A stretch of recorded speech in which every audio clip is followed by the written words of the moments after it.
সাবেক রাষ্ট্রপতি আব্দুল হামিদ দেশে ফিরেছেন। আওয়ামী লীগ সরকারের সময় 2 মেয়াদে রাষ্ট্রপতি দায়িত্ব পালন করেন তিনি।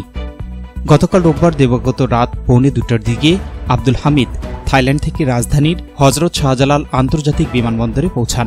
3টার দিকে তিনি বিমানবন্দর ছাড়েন। ইমিগ্রেশন পুলিশের একটি সূত্র তার দেশে ফেরার খবর জানিয়েছে।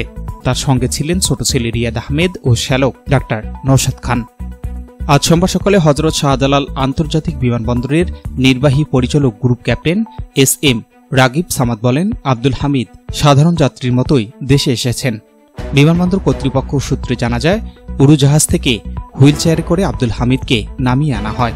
গত 7 মে দিবাগত রাতে থাই এয়ারওয়েজের একটি ফ্লাইটে আব্দুল হামিদ দেশ ছাড়েন। তার বিরুদ্ধে মামলা রয়েছে। সুখবর, সুখবর, সুখবর। সুচিকিৎসার জন্য এক দারুণ সুখবর।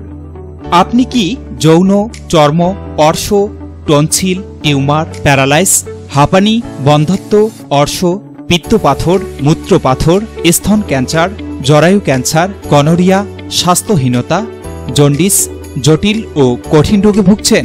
তাহলে আজই যোগাযোগ করুন মা হোমিও হলে।